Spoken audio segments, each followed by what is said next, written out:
Saudara yang kekasih dalam nama Yesus, biarlah semua kita lapar dan haus akan kebenaran, lapar dan haus akan firman Tuhan, lapar dan haus akan kuasa Tuhan, lapar dan haus akan urapan Tuhan, lapar dan haus akan mujizat Tuhan, lapar dan haus akan hikmat daripada Tuhan. Oleh sebab itu saya minta saudara memiliki pikiran yang rohani. Tanpa pikiran yang rohani, saudara nggak bisa menangkap perkara-perkara rohani. Saudara tidak mengerti bagaimana mengerjakan pekerjaan Tuhan ini. Terlebih pada akhir zaman ini, Tuhan mau bekerja dengan sungguh-sungguh. Dan Tuhan hanya memakai orang yang sungguh-sungguh, yang sungguh-sungguh rohani. Pada akhir zaman ini tidak ada yang mustahil bagi orang yang percaya. Saudara rindukan sidang 100 orang, Tuhan berikan 100 orang. Jangan batasi kuasa Tuhan. Tapi apakah saudara rindu? Apakah saudara haus untuk itu? Apakah saudara berdoa buat itu? Ini soalnya sekarang. Adakah kehausan? Sebenarnya kehausan lebih parah daripada kelaparan.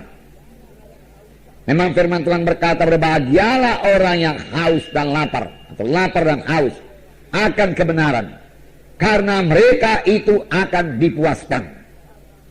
Berbahagialah orang yang miskin di hadapan Tuhan. Siapa yang mengaku miskin, ya, mereka yang punya kerajaan surga. Miskin perkara-perkara rohani, tapi jangan miskin tinggal miskin, saudaraku. Miskin itu membawa kita minta kuasa, minta urapan, minta jiwa-jiwa. Miskin pelayananku Tuhan, miskin sidangku Tuhan, miskin jiwa-jiwa, miskin kuasa, miskin urapan. Tetapi maunya kita jangan miskin secara rohani, amin. Saudaraku, sebab rohani nggak bisa dilikuidasi, kecuali kita sendiri yang melikuidasi diri kita. Kita sendiri yang nggak mau kaya rohani. Kita sendiri yang nggak ngejar perkara-perkara rohani, kita merasa puas. Tapi jangan padaku krisis rohani, saudaraku. Oleh sebab itu mari lapar dan haus akan perkara-perkara rohani. Firman Tuhan berkata, jikalau kamu mengasihi dunia ini, jikalau kamu memikirkan dunia ini, memikirkan materi dunia ini, ya, memikirkan kebesaran dunia ini, tidak ada padamu kasih Bapa. Tidak ada padamu pikiran rohani. Ini artinya, saudaraku, kejar dunia ini. Kejar dunia ini, saudaraku. Saudara, dunia pun tak dapat kalau kita mengejar dunia ini. Apalagi hamba-hamba Tuhan, saudaraku, kejar dunia, nggak akan dapat dunia. Tahu saudara mengapa nggak dapat, saudaraku? Karena firman Tuhan berkata, cari dahulu kerajaan Allah, baru dunia ditambahkan, amin. Nah, cari dahulu kerajaan Allah, lalu dunia ditambahkan.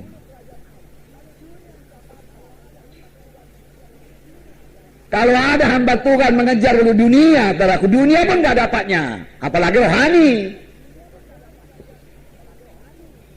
Kejar kerajaan Allah, lalu dunia diberikan Tuhan. Amin, saudara. Ya, kerjakan sungguh-sungguh pekerjaan Tuhan, lalu dunia diberikan Tuhan.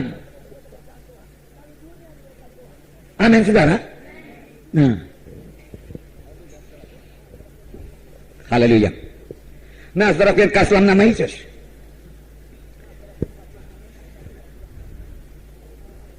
Kita melihat sidang pertama, bagaimana lahirnya gereja. Gereja lahir dengan kuasa, amin. Gereja lahir dengan kuasa dan berjalan dengan kuasa dan akan diangkat dengan kuasa. Dan hanya gereja yang berkuasa, gereja yang menang, gereja yang suci yang diangkat Tuhan. Amin. Dan pada akhir zaman seperti ini, tanda-tanda akhir zaman, pada hari-hari terakhir, firman Tuhan bicara mengenai hari-hari terakhir. Amin, saudaraku. Hari-hari terakhir, ini sudah hari-hari terakhir, saudaraku. Zaman akhir sudah dimulai, saudaraku, ataupun curah Roh Kudus. Sebab Petrus berkata, pada hari-hari terakhir aku akan mencurahkan rohku. Amin. Dan itu sudah 2000 tahun yang lalu. Dan kemudian saudaraku, 2000 tahun kita ini hidup pada hari-hari terakhir dari hari-hari terakhir.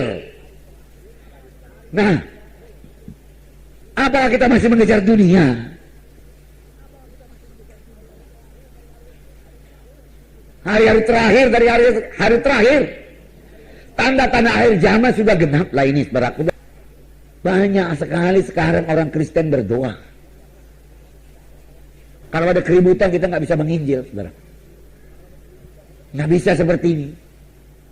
Makanya perlu berdoa.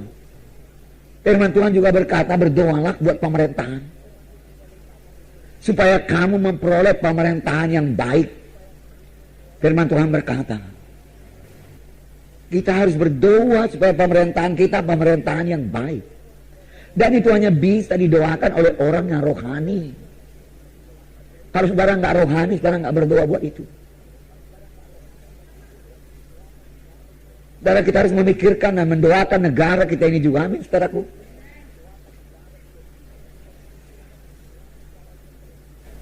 Tetapi saya mau mengatakan kepada saudara, belum terlambat kalau kita ini semua orang-orang rohani. Amin.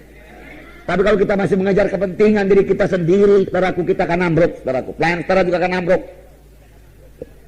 Marilah mulai berkorban. Marilah mulai percayai kuasa Tuhan, mujizat Tuhan. Berapa banyak mujizat Tuhan terjadi dalam kebaktian kita. Saya sungguh sadar, saudaraku. Ya, 2 kali ini, 2 minggu betul saya melayani saudaraku suku Chinese di kota sana, saudaraku. Sekitar 40-50 di antara mereka itu, saudaraku. Saya lapar, kemudian saya lapar dan haus. Tuhan, tolong Tuhan kuasamu. Tolong Tuhan urapanmu, Tuhan. Tolong aku, Tuhan. Berapa persenlah firman Tuhan yang bisa dia tangkap, Tuhan? Mereka tidak biasa dengan firman Tuhan. Saya kasih firman Tuhan yang sangat sederhana kepada mereka, saudaraku. Ya.